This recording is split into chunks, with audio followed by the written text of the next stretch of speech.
ഭഗവാൻ കൃഷ്ണൻ കാളിയ മർദ്ദനം നടത്തിയ കഥ അറിയാമോ? വിനതയും കദ്രുവും കശ്യപന്റെ ഭാര്യമാരായിരുന്നു. വിനതയ്ക്ക് ഗരുഡനും കദ്രുവിന് നാഗങ്ങളും ജനിച്ചു. വിനത ഒരു പന്തയത്തിൽ കദ്രുവിനോട് തോൽക്കുകയും കദ്രുവിന്റെ ദാസി ആയി തീരുകയും ചെയ്തു.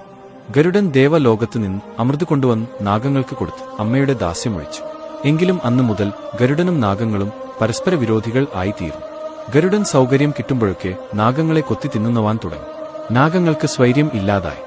അഷ്ടമിയിലും ചതുർദശിയിലും കറുത്ത വാവിലും വെളുത്ത വാവിലും തങ്ങൾക്ക് കിട്ടുന്ന ബലിയിലെ ഹവിസ് ഗരുഡൻ കൊടുക്കാമെന്ന് നാഗങ്ങൾ സമ്മതിച്ചു. ഗരുഡനും സംതൃപ്തനായി.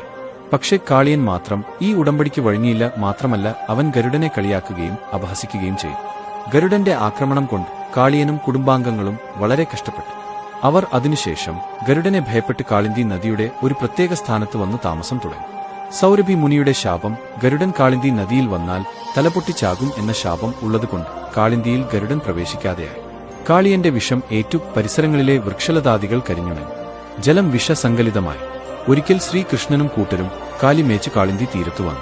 കന്നുകാലികളും ഗോപഗണങ്ങളും കാളിന്തിയിലെ ജലം കുടിച്ച് മരിച്ചു വീണു. ശ്രീകൃഷ്ണൻ നദീതീരത്തു നിന്ന് ഒരു കടമ്പുമരത്തിൽ കയറി നദിയിലേക്ക് കുതിച്ചു ചാടി.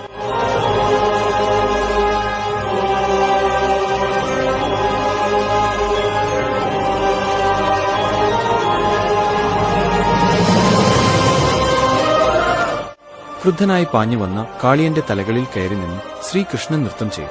കാളിയൻ രക്തം ഛർദ്ദിക്കുകയും ശ്രീകൃഷ്ണനെ വണങ്ങുകയും ചെയ്തു.